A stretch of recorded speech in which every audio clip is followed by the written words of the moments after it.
যুক্তিবাদলৈ স্বাগতম জনাইছো। নমস্কাৰ, মই সমুজ্জ্বল দত্ত। আফগানিস্তান ইতিমধ্যে তালিবানে দখল কৰিছে। আফগানিস্তান তালিবানে দখল কৰাৰ পিছতেই সমগ্ৰ বিশ্ববাসীৰ দৃষ্টি নিবদ্ধ হৈছে। তালিবানৰ সমৰ্থনত অসমত দেখিবলৈ পোৱা গৈছে বহুকেইজনে ইতিমধ্যে ছ'চিয়েল মিডিয়াত মন্তব্য কৰিছে। সামাজিক মাধ্যমত তালিবানক সমৰ্থন কৰিছে। তালিবানক সমৰ্থন কৰি সন্ত্ৰাসবাদীৰ মানসিকতা গঢ় লৈ উঠিছে নেকি অসমত, সেই প্ৰশ্নৰ অৱতাৰণা হৈছে। আৰু সেই সন্দৰ্ভত আলোচনা কৰিবৰ বাবে আমি ষ্টুডিঅ'ত আজি আমন্ত্ৰণ জনাই আনিছোঁ ভাৰতীয় জনতা পাৰ্টিৰ মুখপাত্ৰ পংকজ বৰবৰা আমাৰ সৈতে আছে। আমাৰ সৈতে উপস্থিত আছে কংগ্ৰেছৰ জ্যেষ্ঠ নেতা আৰ পি শৰ্মা। স্বাগতম জনাইছোঁ অনুষ্ঠানৰ মাজলৈ। আমাৰ সৈতে উপস্থিত আছে, লাইভত আছে জ্যেষ্ঠ অধিবক্তা বিশ্লেষক শান্তনু বৰঠাকুৰ। অনুষ্ঠানৰ মাজলৈ আদৰণি জনাইছোঁ। আমাৰ সৈতে লাইভত আছে বিজেপিৰ বিধায়ক তেৰছ গোৱালা। আমি আদৰণি জনাইছোঁ অনুষ্ঠানৰ মাজলৈ। আমাৰ সৈতে আছে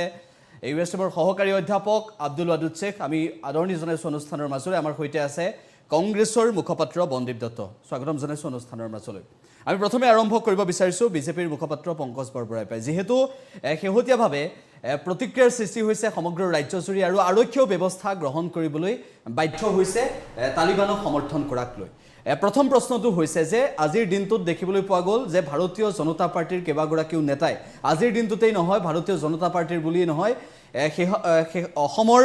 বহুকেইগৰাকী লোকে ইতিমধ্যে মন্তব্য কৰিছে যে তালিবানৰ সমৰ্থনত যিসকলে মন্তব্য কৰিছে সেইসকলক অতি শীঘ্ৰে কঠোৰৰ পৰা কঠোৰতম শাস্তি বিহিব লাগে। আৰক্ষীয়ে ইতিমধ্যে ব্যৱস্থা গ্ৰহণ কৰিছে ভাৰতীয় জনতা পাৰ্টিৰ তৰফৰ পৰা। যিসকলৰ মানসিকতা তালিবানৰ সমৰ্থনত গঢ়ি উঠিছে তেওঁলোকক লৈ কি ক'ব? ভাৰতবৰ্ষত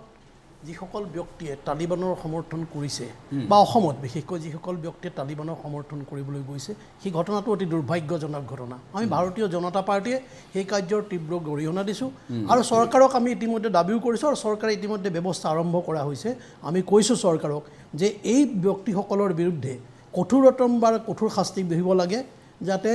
অসমত যাতে ইয়াৰ অসমৰ জাতি জনগোষ্ঠীৰ মানুহখিনিৰ মাজত বিভিন্ন ধৰ্মৰ মানুহখিনিৰ মাজত যাতে ভেদাভেদৰ সৃষ্টি কৰিব নোৱাৰে আৰু মানুহৰ মানসিকতাৰ বাবে এটা পৰিৱৰ্তনৰ চেষ্টা কৰিবলৈ যি এটা চেষ্টা আৰম্ভ কৰিব বিচাৰিছে, অশান্ত পৰিৱেশ এটা সৃষ্টি কৰিব খুজিছে, সেই অশান্ত পৰিৱেশ সৃষ্টি কৰাৰ প্ৰচেষ্টাক কলিতে মষিমূৰ কৰিব লাগে। আমি ভাৰতীয় জনতা পাৰ্টীয়ে সেইটোৱে দাবী কৰিছোঁ আৰু আমি আশা কৰিছোঁ অসমৰ বিশেষকৈ সংখ্যালঘু সম্প্ৰদায়ৰ মানুহে, ধৰ্মীয় সংখ্যালঘু সম্প্ৰদায়ৰ বুদ্ধিজীৱীসকলে,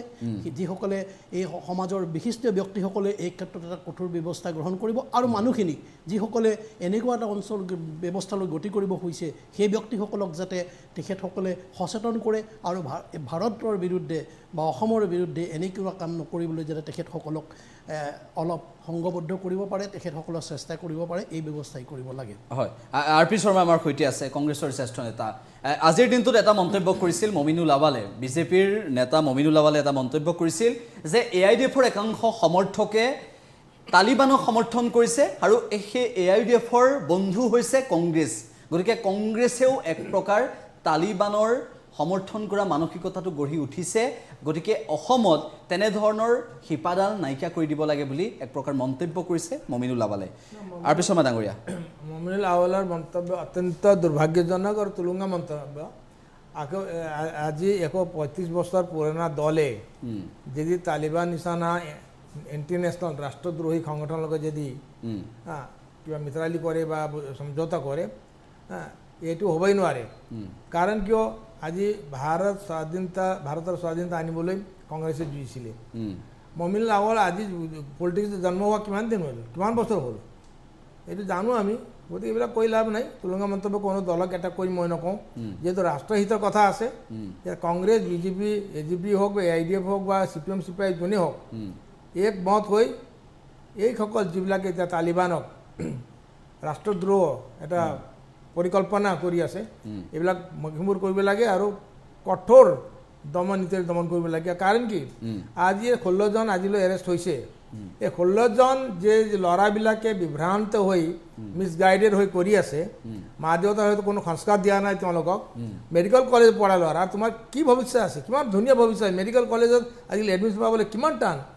মা দেউতা টকা শ্ৰাদ্ধ কৰি তোমাক পঢ়োৱা হ'ল আৰু মেডিকেল কলেজত তেজপুৰ মেডিকেল এডমিশ্যন পালা, তালিবানক সমৰ্থন কৰিব গৈছা। তালিবানে কি কৰি আছে আফগানিস্তান চাইছান নাই? আফগানিস্তানত আজি মহিলাবিলাকৰ অৱস্থা কি হৈছে? দোকান পোহাৰ বন্ধ হৈ গ'ল, চবচে বেছি বিক্ৰী হৈছে বোৰখা আৰু তালিবানৰ অত্যাচাৰত বা ভয়ত তাৰ মহিলাসকলে 6 মাহ 3 মাহ শিশুসকলক কাইট আৰু বেৰ ওপৰত এয়াৰপৰ্টত আমেৰিকান সেনাক দলাই দিছে আৰু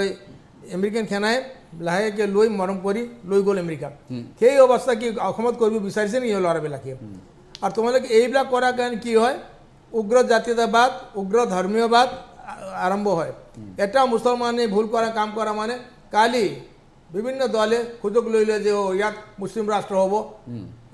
কালি বাংলাদেশী মুখ্যমন্ত্ৰী হ'ব এইবিলাক লৈ তালিবানৰ গ'ৰ্ড মিনছ বিজেপিৰ ভাল নহয় নহয় গতিকে এইবিলাক ল'ৰা ছোৱালীক মা বাপে সংস্কাৰ লাগিব ঠিক আছে আফগানিস্তানৰ অৱস্থা চোৱা কি হৈ আছে আজি আল জাজিৰা চোৱা সদায় মই সদায় আল জাজিৰা চাওঁ তাত স্পষ্ট দেখে আজি কি অৱস্থা ঠিক আছে জ্যেষ্ঠ অধিবক্তা বিশ্লেষক শান্তনু বৰঠাকুৰ আমাৰ সৈতে লাইভত আছে শান্তনু বৰঠাকুৰ ডাঙৰীয়া ইতিমধ্যে সমগ্ৰ বিষয়টোক লৈ ষ্টুডিঅ'ত থকা পংকজ বৰবৰা আৰু আৰ.পি. শৰ্মাই যিখিনি মন্তব্য কৰিছে আপোনাৰ দৃষ্টিভংগীটো জানিব বিচাৰিছোঁ প্ৰথমে চাওক এইটো এটা এনেকুৱা এটা বিষয় এই বিষয়টো লৈ পেলাই আচলতে কোনো ধৰণৰ কাৰো মাজত দ্বিমত থাকিব নোৱাৰে দ্বিমত থাকিব নোৱাৰে এই কাৰণে যে তালিবানে এনেকুৱা ধৰণৰ কিছুমান মতাদৰ্শ আৰু চিন্তা চৰ্চাক প্ৰতিনিধিত্ব কৰে যে সেই চিন্তাধাৰা কোনো কাৰণতে আধুনিক এখন ৰাষ্ট্ৰ ব্যৱস্থা আধুনিক এখন সমাজ এইটোৰ মানে অংশীদাৰ হ'ব নোৱাৰে কেতিয়াও সেইকাৰণে আমি ভাবোঁ যে আমি ব্যক্তিগতভাৱে সামূহিকভাৱে সকলোৱে যে এই ধৰণৰ উগ্ৰতাৰ বিৰোধিতা কৰিব লাগে এনেকুৱা ধৰণৰ উগ্ৰ মতাদৰ্শ যি মতাদৰ্শই আমাক বহুদূৰ পিছুৱাই লৈ যাব পাৰে তেনেকুৱা মতাদৰ্শৰ আমি বিৰোধিতা কৰিব লাগে আৰু মই ভাবোঁ যে আমাৰ জ্যেষ্ঠ অধিবক্তা আৰ.পি. শৰ্মাই এটা অত্যন্ত গুৰুত্বপূৰ্ণ কথা কৈছে যে এই যে উগ্ৰতা এই উগ্ৰতাই অন্য ফালেও উগ্ৰতাৰ জন্ম দিব পাৰে আনটো দিশত গতিকে এনেকুৱা ধৰণৰ উগ্ৰতাক আমি পৰিহাৰ কৰি চলাটো অত্যন্ত জৰুৰী আৰু এইটো অত্যন্ত দুৰ্ভাগ্যজনক যে অসমৰ দৰে এটা ঠাই য'ত আমি শংকৰ আজানৰ দেশ বুলি কওঁ য'ত সম্প্ৰীতিৰ কথা কওঁ য'ত আমি কোনোদিন মানে কোনো ধৰণৰ এনেকুৱা ধৰণৰ ধৰ্মীয় উগ্ৰতাৰ আমাৰ সমাজত দেখা পোৱা নাছিলোঁ তেনেকুৱা এখন সমাজত লাহে লাহে এনেকুৱা ধৰণৰ ধৰ্মীয় গোড়ামী লাহে লাহে প্ৰকট হৈ পৰা দেখা পায় এইটো মই ভাবোঁ যে অত্যন্ত দুখৰ কথা আৰু আটাইতকৈ ডাঙৰ কথাটো আপুনি মনত ৰাখিব যে যিকোনো ধৰণৰ উগ্ৰতা সেয়া হিন্দুৰ হওক সেয়া মুছলমানৰ হওক সেয়া ভাষাৰ ভিত্তিত হওক সেয়া ৰেচৰ ভিত্তিত হওক এই সকলো ধৰণৰ উগ্ৰতা আমি পৰিহাৰ কৰিব লাগে আৰু এখন গণতান্ত্ৰিক সমাজৰ প্ৰতি ভাবুকি সৃষ্টি কৰিব পৰা এনেধৰণৰ মানসিকতাৰ বিৰুদ্ধে আমি সংঘবদ্ধভাৱে থিয় হ'ব লাগে হয় আইনৰ দৃষ্টিৰে কি হয় সেয়া আমি পৰৱৰ্তী সময়ত আপোনাৰ পৰা জানিব পাৰিম কিন্তু আমাৰ সৈতে লাইভত আছে বিজেপিৰ বিধায়ক তেৰছ গোৱালা ডাঙৰীয়া এই সমগ্ৰ বিষয়টো ইতিমধ্যে আপুনি গম পাইছে আৰু যে তালিবানৰ সমৰ্থনত একাংশই মন্তব্য কৰিছে ছ'চিয়েল মিডিয়াত আৰু একাংশৰ মন্তব্যই প্ৰমাণ কৰি তুলিছে যে তেওঁলোকৰ মানসিকতা কি তেওঁলোকৰ মানসিকতা সন্ত্ৰাসবাদীৰ মানসিকতা গঢ়ি উঠিছে নেকি বুলিও প্ৰশ্ন উত্থাপন হ'বলৈ বাধ্য হৈছে আপোনাৰ দৃষ্টিভংগী জানিব বিচাৰিছোঁ আফগানিস্তান আৰু তালিবানৰ যিটো যুদ্ধ বা তেওঁলোকৰ সংঘাত সমগ্ৰ পৃথিৱী আজি চাই আছে কিন্তু যেতিয়া তালিবানে আফগানিস্তান দখল কৰাৰ পিছত তেওঁলোকৰ এটা কমেণ্ট আহিছিল যে ভাৰতবৰ্ষৰ প্ৰতি কোনো ধৰণৰ তেওঁলোকৰ ক'বলগীয়া নাই বা ভাৰতবৰ্ষ ঠিকে আছে কিন্তু আমি ঠিক নেক্সট দিনা বা ছেকেণ্ড দিনা আমি চালোঁ ছ'চিয়েল মিডিয়াত যে ভাৰতকে ধমকি দিবলৈ তেওঁলোকে ছ'চিয়েল মিডিয়াত তালিবানসকলে আৰম্ভ কৰিলে তাৰ পিছত লগে লগে দেখিলোঁ যে আমাৰ অসমৰ কেইবাগৰাকী ব্যক্তি তালিবানৰ সমৰ্থনত ইতিমধ্যে যি ধৰণে তেওঁলোকে কথা কৈ আছে এইটোতো ভাল কথা নহয় আৰু এইকাৰণে মইতো ভাবোঁ এতিয়া আমাৰ অসম চৰকাৰে ভাৰত চৰকাৰ গৃহ বিভাগ আৰু বৈদেশিক বিভাগ অধিক শক্তিশালী হ'ব লাগিব আমাৰ চোৰাংচোৱা আৰু অধিক শক্তিশালী হ'ব লাগিব কাৰণ ইতিমধ্যে অসম নিচিনা এখন ৰাজ্যত মানে ভাৰতবৰ্ষৰ এখন সৰু ৰাজ্য অসম নিচিনা ৰাজ্যত যেতিয়া 16জন কেতিয়ালৈকে গ্ৰেপ্তাৰ হৈছে আৰু হ'ব গতিকে মই ভাবোঁ প্ৰতিজন ভাৰতীয় মানুহ প্ৰতিজন অসমীয়া মানুহ আজি সতৰ্ক হোৱা প্ৰয়োজন হৈছে ভাৰতবৰ্ষৰ সাৰ্বভৌমত্বৰ প্ৰতি ভাবুকি আনিবৰ কাৰণে ইতিমধ্যে এটা দীৰ্ঘম্যাদী পৰিকল্পনা কৰি তেওঁলোকৰ মানুহ ভাৰতবৰ্ষত সোমাই গৈছে অসমৰ চুকে কোণে সোমাই গৈছে আমি যদি এইসকল ভাৰত বিৰোধী বা আমাৰ ৰাষ্ট্ৰ বিৰোধী এইসকল ব্যক্তিক যদি আমি এতিয়াও ধৰিব নোৱাৰোঁ তেতিয়াহ'লে হয়তো এদিন আফগানিস্তানৰ দৰে আমাৰো ৰাষ্ট্ৰখন হ'ব পাৰে আৰু বিশেষ আমাৰ অসমীয়া সমাজখন আজি স্বাভাৱিকতে এটা প্ৰত্যাহ্বানৰ সন্মুখীন হ'ব। কিন্তু ডাঙৰ কথাটো হ'ল কি যে এটা বিশেষ গোষ্ঠীৰ ব্যক্তিসকল ইয়াত বেছি জড়িত হৈ গৈছে। এইটো আমাৰ কাৰণে স্বাভাৱিকতে আমাৰ কাৰণে বেছি চিন্তনীয় বিষয় হৈছে। আৰু সেইকাৰণে কৈছোঁ ধৰ্মীয় সংখ্যালঘু যিসকল ব্যক্তি আছে তেওঁলোকৰ যিসকল ভাৰতীয় মূলৰ অসমীয়া মুছলমান ব্যক্তি আছে তেওঁলোকৰ কাৰণে এইটো কিন্তু এটা অগ্নি পৰীক্ষা। তেওঁলোকে নিজৰ দায়িত্ব পালন যদি নকৰে তেতিয়াহ'লে স্বাভাৱিকতে আমাৰো সন্দেহবিলাক আৰু অধিক বাঢ়িব। কাৰণ অসম আৰু অসমীয়া সদায় অসমত স্বাভিমানী হৈ থাকিব লাগিব। আমি ভাৰতীয় নাগৰিক, আমি স্বাধীন নাগৰিক। আমাৰ অখণ্ডতাৰ প্ৰতি সাৰ্বভৌমত্বৰ প্ৰতি যদি কোনোবা যদি ভাবুকি আনে তেতিয়াহ'লে স্বাভাৱিকতে আমি কেতিয়াও মানি নলওঁ। মাননীয় ভাৰতৰ প্ৰধানমন্ত্ৰী নৰেন্দ্ৰ মোদী ডাঙৰীয়াক মই বিধায়ক হিচাপে নহয় এজন ভাৰতীয় হিচাপে মই আজি অনুৰোধ জনাইছোঁ যে আপুনি আৰু অধিক শক্তিশালী হ'ব লাগিব, অধিক কঠোৰ হ'ব লাগিব। মাননীয় মুখ্যমন্ত্ৰী ডক্টৰ হিমন্ত বিশ্ব শৰ্মা ডাঙৰীয়াকো মই অনুৰোধ জনাইছোঁ যে যি শক্তিশালী আপুনি কঠোৰ হৈছে আৰু অধিক নিষ্ঠুৰভাৱে কঠোৰ হ'ব লাগিব। কাৰণ এনেকুৱা ভাৰত বিৰোধী বা আমাৰ অখণ্ডতাৰ প্ৰতি ভাবুকি প্ৰত্যাহ্বান সৃষ্টি কৰিব পৰা এনেকুৱা ব্যক্তিক যদি আমি এতিয়া যদি মষিমূৰ কৰিব নোৱাৰোঁ তেতিয়াহ'লে হয়তো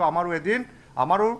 অখণ্ডতাৰ প্ৰতি এটা ভাবুকি আহি যাব। এই কথাটো মই বিশ্বাস কৰিছোঁ। সেইকাৰণে ইতিমধ্যে মই সকলো অসমবাসী ৰাইজক আহ্বান জনাইছোঁ, অসম আৰু অসমীয়াৰ প্ৰতি ভাবুকি আহি গ'ল, এতিয়া আমি সতৰ্ক হ'ব লাগিব। আমি ইয়াৰ কাৰণে নিজেই আগবাঢ়ি যাব লাগিব। তেনেকুৱা যদি ব্যক্তি আছে আমি লগে লগে এই বিষয়টো আমি জিলা প্ৰশাসন বা চৰকাৰক দৃষ্টিগোচৰ কৰিব লাগিব বা থানাত আমি জনাব লাগিব। কাৰণ আমাৰ সমাজতো তেনেকুৱা মানুহ সোমাই আছে। কিন্তু মই পুনৰবাৰ কৈছোঁ এটা বিশেষ জনগোষ্ঠী বা এটা বিশেষ গোষ্ঠীৰ মানুহৰ নাম অহাটো কিন্তু পুনৰবাৰ এটা অসমীয়া জাতীয় সত্তাত এক পুনৰ বিভাজন বা এটা সংঘাত অনাৰ কাৰণে নিশ্চয় এই হ'ব। সেইকাৰণে কৈছোঁ যিসকল সংখ্যালঘু ধৰ্মীয় সংখ্যালঘুক লৈ যিসকলে ৰাজনীতি কৰিছে, যিসকল বুদ্ধিজীৱী আছে তেওঁলোকে তেনেকুৱা ব্যক্তিসকলক মই আহ্বান জনাইছোঁ যে এইটো মুহূৰ্ত আমি জাত পাত ভাষা ধৰ্মৰ কথা নহয়, এইটো ভাৰতৰ অখণ্ডতা ভাৰতৰ সাৰ্বভৌমত্বৰ প্ৰতি ভাবুকি আনিছে। আমি কিন্তু একত্ৰিত হৈ যুঁজিব লাগিব। ঠিক আছে,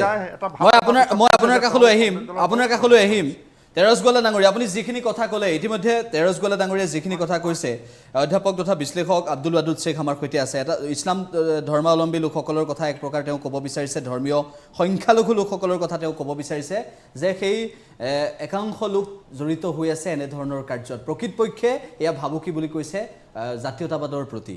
আব্দুল ৱাদুদ শ্বেখ কি ক'ব? প্ৰথমতে অসমত তালিবানী কাৰ্যকলাপত দুই এজন মানুহে যিসকল মানুহে ফেচবুকত সমৰ্থন কৰিলে, সমৰ্থন কৰা মানুহবিলাক দুৰ্ভাগ্যজনকভাৱে যিসকলৰ যথেষ্ট ফলোৱাৰ আছে, যদি জমিয়তৰ এগৰাকী সাধাৰণ সম্পাদক মৌলানা ফজলুল কৰিম কাছমি তেখেতৰ যথেষ্ট ফলোৱাৰ আছে, সেই মানুহবিলাকে যেতিয়া তালিবানৰ প্ৰতি পোষ্ট দিয়ে এয়া সমাজৰ কাৰণে মই ভাবোঁ অসমীয়া সমাজখনৰ কাৰণে বা মুছলমান সমাজখনৰ কাৰণে, খিলঞ্জীয়া মুছলমান সমাজখনৰ কাৰণে হওক এইটো এটা ভাবুকি স্বৰূপ। প্ৰথম কথা মই প্ৰথমতে ক'ব বিচাৰিছোঁ যে সমাজত আচলতে মানুহ বাঢ়িল, মানুহ কমিল, জনসংখ্যাহে বাঢ়ি আছে। এইটো এটা তাৰ উদাহৰণ। আজি আফগানিস্তানত কি হৈছে, আফগানিস্তান গোটেই এটা মুছলমান ৰাষ্ট্ৰ, তেওঁলোকে মুছলমান তাতে সংখ্যাগৰিষ্ঠ মুছলমানে 99% সামথিং মুছলমানে আছে তাতে। কিন্তু তাতে এই অৱস্থাত তালিবানে তেওঁলোকে দখল কৰিছে, এটাৰ পিছত এটা ষ্টেপ দখল কৰিছে। শান্তিপূৰ্ণ দখল কি হৈছে এনেকুৱা নহয়, য'ত মানুহে ভয় ভীতিৰ পৰিত্ৰাণ হৈছে। অসমৰ মানুহখিনি এনেকৈ ছাপোৰ্ট কৰিছে, কিছুমান মানুহ ফেচবুকত এনেকৈ লিখিছে যে তেওঁলোকৰ যেন তালিবান অতি প্ৰিয়। আচৰিতজনকভাৱে সেইবিলাক অসমত তেওঁলোকে কি খাই নে পিন্ধে আচলতে কোনো সম্পৰ্ক মই আছে বুলি এইবিলাক মই নাভাবোঁ। এইবিলাক আচলতে সমাজত এচাম প্ৰকৃতিৰ মানুহে সমাজত এটা বিভাজন সৃষ্টি কৰিব সকলো সময়তে বিচাৰে। সকলো সময়তে এই বিভাজন সৃষ্টি কৰাৰ মাজতে এচামে এই বিভাজনৰ বলি হৈ যায়। কিছুমান এনেকুৱা মানুহ আছে নাজানি কমেণ্ট কৰিছে। ধৰক এজন মুখীয়ালে সমাজৰ যেতিয়া এজন মুখীয়ালে কমেণ্ট কৰিব তালিবানৰ সমৰ্থনত, তেওঁ ভাবিছে নহয় এই মানুহজন যিহেতু কৈছে, এই মানুহজন কৈছে কথাটো সঁচা থাকে, তেওঁ তাতে লাইক দিব, লাভ ৰিয়েক্ট দিব আৰু তাতে তেওঁ কমেণ্ট কৰিব। এনেকুৱা এটা দুৰ্ভাগ্যজনক। প্ৰথমতে মই চৰকাৰখনক ধন্যবাদ জনাইছোঁ যে প্ৰথমতে এটা ষ্টেপ লৈ মানুহখিনিক অন্ততঃ গ্ৰেপ্তাৰ কৰিছে, আৰু গ্ৰেপ্তাৰ কৰাৰ পিছতে এটা ভাল বাৰ্তা আহিছে। যিসকলে কমেণ্ট দিছিল বা কেলেক দিছিল এইবিলাক কিন্তু বহুতে কিন্তু ডিলেট কৰি তৎ পোৱা নাই গ্ৰেপ্তাৰ হোৱাৰ পিছত। আৰু মই এইটো কথা সমুজ্জ্বল DA নিউজ প্লাছৰ দৰ্শকসকলক এটা কথা কওঁ, প্ৰত্যেক বছৰে আমি যদি ইণ্ডিপেণ্ডেণ্ট ডে বা ৰিপাব্লিক ডেৰ আগত কিন্তু বাতৰি কাকতত দেখিবলৈ পাওঁ যে হুজিৰ অসম আক্ৰমণ, বাংলাদেশী মৌলবাদীৰ আক্ৰমণ, পাকিস্তানীৰ আক্ৰমণ। এইবাৰ কিন্তু অসমৰ নিউজ পেপাৰত এটা পজিটিভ নিউজ, এইবাৰ স্বাধীনতা দিৱসৰ আগত কিন্তু এনেকুৱা ধৰণৰ কোনো নিউজ দেখিবলৈ পোৱা আমি দেখা পোৱা নাছিলোঁ এইটো এটা পজিটিভ নিউজ কিন্তু এই ক্ষেত্ৰত মই ভাবোঁ বিজেপি যিটো কৈছে মমিনুল আৱালে যিটো কৈছে ৰাজনীতিৰ কথা ৰাজনৈতিক দলে সদায় ৰাজনীতি কৰিব মই এগৰাকী প্ৰতিনিধি হিচাপে মই এগৰাকী শিক্ষিত সমাজৰ প্ৰতিনিধি হিচাপে মোৰ যিখিনি মানুহ আছে মই যিখিনি আমাৰ সমাজখনক মই এইটো কথাই ক'ব বিচাৰিছোঁ যে অসমৰ যুৱ প্ৰজন্মকো ক'ব বিচাৰিছোঁ সমাজত আচলতে মানুহৰ সংখ্যা যিহেতু কমিল আৰু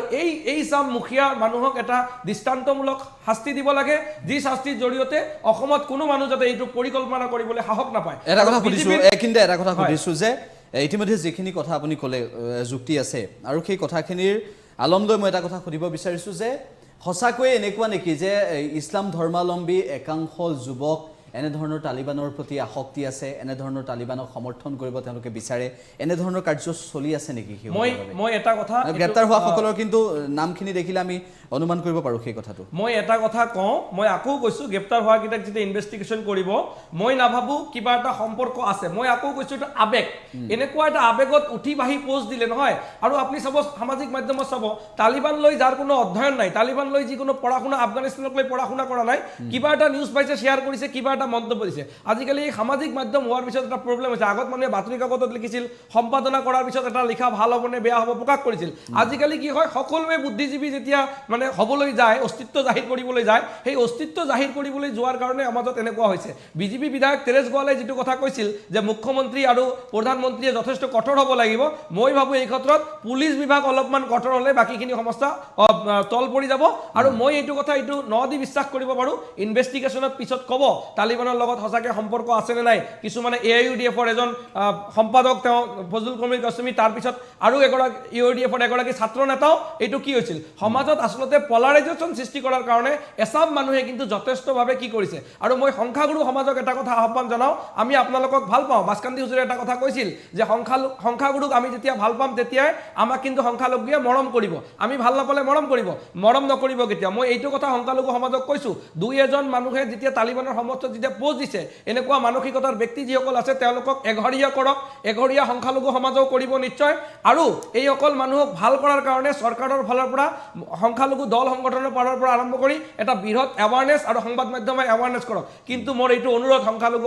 সমাজলৈ মোৰ সংখ্যাগুৰু সমাজলৈ এইটো এটা অনুৰোধ যে দুই এজন মুছলমান ব্যক্তি বংগমূলীয়ে হওক বা খিলঞ্জীয়া মুছলমানৰ বোলৰ ব্যক্তিয়ে যিখিনি আপোনালোকে ফেচবুকত তালিবানক সমৰ্থন কৰিছে সেই ব্যক্তিসকলৰ কাৰণে কিন্তু গোটেই সংখ্যালঘু সমাজখনক বা গোটেই মুছলমানক আপোনালোকে কিন্তু টাৰ্গেট নকৰিব এইটো মই আপোনালোকৰ অনুৰোধ মই আকৌ কৈছোঁ এইসকলৰ বিৰুদ্ধে যিসকলে ফেচবুকত তালিবানত পোষ্ট দিছে সমৰ্থনক এইসকলৰ বিৰুদ্ধে কিন্তু আটাইতকৈ প্ৰতিবাদ কৰা সমাজখনে কিন্তু সংখ্যালঘু সমাজ মই নাম কওঁ মুছাবিলুৰৰ পৰা আৰম্ভ কৰি আমচুল লিডাৰৰ পৰা আৰম্ভ কৰি গৰিয়ামৰীয়া দেশী লিডাৰৰ পৰা আৰম্ভ কৰি সকলোৱে কিন্তু এইসকলৰ এগেইনষ্টত প্ৰতিবাদ কৰিছে আৰু এইসকলক কিন্তু পুলিচক কঠোৰ শাস্তি দিবলৈ কিন্তু মুছলমান সমাজৰ প্ৰতিনিধিয়ে আহ্বান জনাইছে মই সকলোৱে কৈছোঁ বিভাজন নকৰিব আমাকো আপোনালোকে বিশ্বাসত লওঁ আমি এই ৰাষ্ট্ৰৰ নাগৰিক আমি প্ৰকৃতপক্ষে খিলঞ্জীয়া অসমীয়া আমি এই অসমীয়াৰ পক্ষত সদায় থাকিম তালিবান বিৰোধী কোনো শক্তি যদি থাকে তেওঁলোকে পুলি পোখালিয়ে আপোনালোকে ধ্বংস কৰি দিয়ক এয়াই মোৰ আহ্বান এইখন নিউজ প্লাজাৰ ষ্টুডিঅ ঠিক আছে বন্দীপ দত্ত কি ক'ব চাওক সকলোৱে মন্তব্যখিনি ৰাখিছেই আমাৰ RP শৰ্মা ডাঙৰীয়া আছে তেখেতে কংগ্ৰেছৰ জ্যেষ্ঠ নেতা তেখেতে নিজৰ মন্তব্যখিনি ৰাখিছে মই এটা কথা ক'ব খোজোঁ আমাৰ প্ৰফেচাৰ চাহাবে যিটো কথা ক'লে যে তালিবান সম্পৰ্কে বা আফগানিস্তানৰ পৰিস্থিতি সম্পৰ্কে বহুত মানুহৰ আচলতে এটা ধাৰণা নাই তে মই একদম সংক্ষেপে এটা কথা কৈ দিওঁ যে আচলতেনো কি হৈ আছে ঘটনাটো ক'ত আৰম্ভ হৈছিল আৰু ক'ত শেষ হৈছে বা কি চলি আছে কথাটো হ'ল এটা কথা আপোনালোকে জানিব লাগিব আমাৰ ৰাইজে জানিব লাগে কথাটো হ'ল যে পৃথিৱীত কিছুমান শক্তি আছে ধৰি লওক এফালে যদি আমেৰিকান সামৰিক বাহিনী আছে এফালে ছোভিয়েট ইউনিয়নৰ সামৰিক বাহিনী আছে আৰু আমি জানো যে পৃথিৱীৰ যি হিষ্ট্ৰী তাৰ যিমান যুদ্ধ বিগ্ৰহ হৈছে বা তাৰ ভিতৰত যিবোৰ আমাৰ মানে কাজিয়া হাই কাজিয়া এই দুটা বৃহৎ শক্তিৰ মাজত সদায় এটা খোৱা কামোৰা এটা লাগি থাকে এতিয়া কথাটো হ'ল কি যে আফগানিস্তান এটা এনেকুৱা জোনত আছে যে এফালে ৰাছিয়া এফালে চাইনা মাজত পাকিস্তান আকৌ আমেৰিকাই তাত মানে নিজৰ আধিপত্য বিস্তাৰ কৰিব খোজে কথাটো হ'ল কি যুদ্ধ হৈছে আমেৰিকাই আধিপত্য বিস্তাৰ কৰিব নে ছোভিয়েট ইউনিয়নে বিস্তাৰ কৰিব তালিবানৰ জন্মকালটো যদি চোৱা যায় সেইটো আচলতে কি হয় যে আমেৰিকাই ছোভিয়েটৰ যিটো আধিপত্য আছিল আফগানিস্তানৰ মাটিত তাক উফৰাই পেলাবলৈ তাক প্ৰতিহত কৰিবৰ কাৰণে তেওঁলোকে কি কৰিছিল তালিবানৰ সহায় লৈছিল তালিবানক তেওঁলোকে জন্ম দিছিল তালিবানক তেওঁলোকে বন্দুক বাৰুদ যি লাগে সকলো বস্তু দিছিলে কিন্তু সেই তালিবানক সমৰ্থন কৰি অসমত যিখিনি হৈ আছে নাই নাই মই কৈ দিম মই আহিছোঁ তালৈকে আহিছোঁ মোক এইখিনি জাষ্ট চেক কৰি লওঁ দিছিলে তাৰ পৰৱৰ্তী কালত কি হ'ল আমি দেখিলোঁ যে 20 বছৰ আমেৰিকাই তাত মানে নিজৰ হেৰি কৰি ৰাখিলে তেওঁলোকে কেম্প কৰি ৰাখিলে তেওঁলোকে এজন তাতে প্ৰেচিডেণ্ট এজন তেওঁলোকে আনি দিলে তেওঁ ইলেক্টেড নহয় বাৰু আৰু পৰৱৰ্তী সময়ত কি হ'ল যে আকৌ যেতিয়া আমেৰিকা চাওক আমেৰিকা যিহেতু এখন মানে বেপাৰী দেশ বুলি কওঁ আমি তাৰমানে তেওঁলোকে বাণিজ্য কৰি ভাল পায় তেওঁলোকে বনিয়া চব গতিকে তেওঁলোকে দেখিলে যে 20 বছৰ আমি ইয়াতে থাকিলোঁ আমাৰ শক্তি আমাৰ সময় আমাৰ টকা পইচা যিমান খৰচ হ'ল ইয়াত পাবলৈ একো নাই কেৱল মাত্ৰ আমি পাহাৰ কেইখনমান মাটি ধূলি কিছুমান লৈ আছোঁ গতিকে আমি ইয়াৰ পৰা যাব লাগে আৰু ইয়াৰ ফলত হ'ব কি যে এতিয়া এই মুহূৰ্ততো ৰাছিয়ান এম্বাছী আৰু চাইনাৰ এম্বাছী হেৰিত আছে আফগানিস্তানত আছে গুচি অহা নাই তাৰ অৰ্থটো হ'ল কি যে তেওঁলোকে তাতে তেওঁলোকৰ এতিয়া আধিপত্য বিস্তাৰ কৰিব এতিয়া কথাটো হওক যে ভাৰতবৰ্ষত এই সম্পৰ্কে ষ্টেণ্ডটো কি ভাৰতবৰ্ষই কি কৰিব অসম যিহেতু ভাৰতবৰ্ষৰ এটা অংগ প্ৰথমে আমি ভাৰতীয় আমাৰ যি দূতাবাস আছে বা ভাৰতৰ যি প্ৰধানমন্ত্ৰী আছে বা ভাৰতৰ যি চৰকাৰ আছে তেওঁলোকে এই সম্পৰ্কে কি কৈছে কথাটো হ'ল যে এতিয়ালৈকে এই মুহূৰ্তলৈকে আফগানিস্তানৰ দেশখনত যি ধৰণৰ এক সামৰিক অভ্যুত্থান হৈছে যুদ্ধ হৈছে বিগ্ৰহ হৈছে তাৰ মাজত যে এটা গণতান্ত্ৰিকভাৱে এখন চৰকাৰ প্ৰতিষ্ঠা হ'ব লাগে আফগানিস্তানত যদি এখন গণতান্ত্ৰিক চৰকাৰ প্ৰতিষ্ঠা হয় তেতিয়া ডেফিনেটলি ভাৰতবৰ্ষৰ এটা কূটনৈতিক আমাৰ লাভ আছে কথাটো হ'ল কি এই সম্পৰ্কে কিন্তু ভাৰতবৰ্ষৰ বৰ্তমানৰ চৰকাৰে কেন্দ্ৰীয় চৰকাৰে কোনো ষ্টেটমেণ্ট দিয়া নাই বৰ্তমানৰ ভাৰতবৰ্ষৰ কেন্দ্ৰীয় চৰকাৰে তালিবান সন্ত্ৰাসবাদী গোটেই নে তাত কি হ'ব লাগে এই বিষয়ে কোনো স্পষ্ট ধাৰণা তেওঁলোকে দিয়া নাই আৰু আমি বিচাৰোঁ যে এটা স্পষ্ট ধাৰণা ভাৰত চৰকাৰে দিয়ক আৰু নিজৰ ষ্টেণ্ডটো ক্লিয়াৰ কৰক এক প্ৰথম কথা দ্বিতীয় কথা এতিয়া আপুনি অসমলৈকে আহিছে অসমত মই এই কথাটো এই প্ৰফেচাৰ চাহেবে যিটো কথা ক'লে মই এই কথাটো মানিছোঁ যে ইয়াত মানুহে যিখিনি কথা কৈ আছে ছ'চিয়েল মিডিয়াত বহুত ধৰণৰ কথা কৈছে এই বহুত মানে নাজানি পেলাই কৈছে প্ৰথম কথা কিন্তু জানিয়ে কওক বা নাজানিয়ে কওক এই কথাটো একদম গৰিহণাযোগ্য ইয়াত কঠোৰৰ পৰা কঠোৰতম শাস্তি হ'বই লাগে আৰু এইটো কেৱল কংগ্ৰেছ দলৰ ষ্টেট আমিতো কৈ আছোঁ কংগ্ৰেছ দলে আমি আৰম্ভণিৰ পৰা কৈছোঁ যে আমি কোনো ধৰণৰ এই ধৰ্মীয় উন্মাদনা থকা কোনো ধৰণৰ আমি কথা আমি বিশ্বাস নকৰোঁ কথাটো হ'ল কি যে আমি তালিবানক সমৰ্থন কৰা নকৰা ডাঙৰ কথাটো নহয় আমি যি তালিবানী যিটো ছিষ্টেম এই ছিষ্টেমটোক আমি সমৰ্থন নকৰোঁ তালিবানে কি কৈছে তালিবানে কৈছে যে আমি ইছলামিক এখন ৰাষ্ট্ৰ আমি বনাব খোজোঁ ভাৰতবৰ্ষই আমি নামানো ভাৰতবৰ্ষৰ জন্মটো হৈছে আমি এখন গণতান্ত্ৰিক দেশ আমি এখন ছেকুলাৰ দেশ গতিকে ধৰ্মনিৰপেক্ষ এখন দেশ আপুনি ক'ব বিচাৰে নেকি যে ভাৰতবৰ্ষতো তালিবানী এটা ব্যৱস্থাৰ সৃষ্টি হ'বলৈ গৈ আছে এনেধৰণৰ কথা ক'ব বিচাৰিছে নেকি নহয় কথাটো হ'ল কি যে আমি যিকোনো ধৰণৰ ধৰ্মীয় উন্মাদনা ঠিক আছে মই আপোনাৰ কথাখিনি বুজিছোঁ মই তেৰছ গোলাৰ ডাঙৰীয়াৰ কাষলৈ যাম শান্তনু বৰঠাকুৰ ডাঙৰীয়াৰ কাষলৈ যাম পংকজ বৰবৰাৰ মন্তব্য ল'ম আৰু এই সমগ্ৰ বিষয়টোক লৈ অসমৰ জনতাই কি ভাবে দা নিউজ প্লাছৰ দৰ্শকে কি ভাবে সেই সন্দৰ্ভতো আলোচনা আগবাঢ়ি যাব এটা বিৰতি লৈছোঁ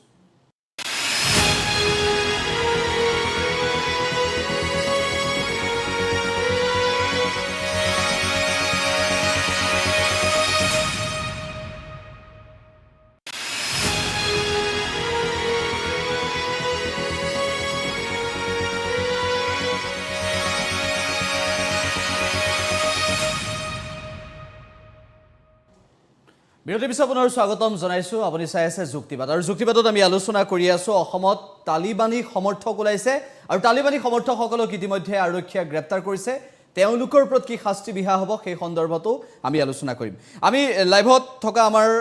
অধিবক্তা বিশ্লেষক শান্তনু বৰঠাকুৰৰ কাষলৈ যাব বিচাৰিছোঁ যে সমগ্ৰ প্ৰক্ৰিয়াটো ইতিমধ্যে আগবাঢ়িছে আৰক্ষীয়ে গ্ৰেপ্তাৰ কৰিছে ইতিমধ্যে 16 গৰাকীক আৰক্ষীয়ে গ্ৰেপ্তাৰ কৰিছে আৰু সমগ্ৰ বিষয়টো সন্দৰ্ভত আৰক্ষীয়ে ব্যৱস্থা গ্ৰহণ কৰিবৰ বাবে তৎপৰ হৈছে আৰু যিসকলে তালিবানৰ সমৰ্থনত পোষ্ট দিছিল ছ'চিয়েল মিডিয়াত মন্তব্য কৰিছিল সেইসকলৰ ক্ষেত্ৰতো অতি শীঘ্ৰে যিসকলে এতিয়াও গ্ৰেপ্তাৰ হোৱা নাই যিসকল সেইসকলৰ ক্ষেত্ৰতো ব্যৱস্থা গ্ৰহণ কৰিব বুলি ইতিমধ্যে মন্তব্য কৰিছে আপোনাৰ পৰা জানিব বিচাৰিছোঁ যে আইনী প্ৰক্ৰিয়াটো কেনেদৰে আগবাঢ়িব বুলি আপুনি ভাবে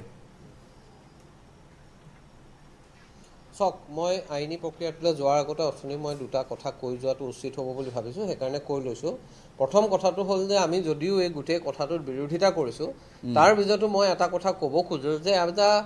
আপোনাৰ যে সংখ্যাগুৰু সম্প্ৰদায়ৰ পৰা অহা ব্যক্তি হিচাপে মই এই কথাটো ক'বই লাগিব যে এই যদিও 14 জন 15 জন 20 জন 25 জন মানুহে আপোনাৰ এই তালিবানী গোটেই ব্যৱস্থাটোৰ সমৰ্থনত পোষ্ট আদি দিছে কিন্তু বৃহৎ সংখ্যক ইছলাম ধৰ্মী সমাজে ইয়াৰ বিৰোধিতা কৰিছে মই ভাবোঁ যে এইটো অত্যন্ত গুৰুত্বপূৰ্ণ কথা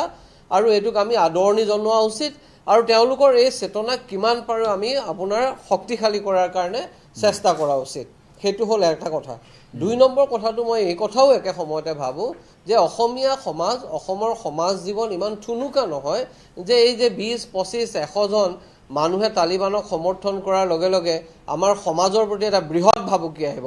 সন্দেহ নাই যে এইটো ভয়ংকৰ এনেকুৱা ধৰণৰ কথাবিলাকৰ পৰিণতি হ'ব পাৰে কিন্তু আজিও মই ভাবোঁ যে অসমীয়া সমাজৰ সেই শক্তিশালী ঐক্যক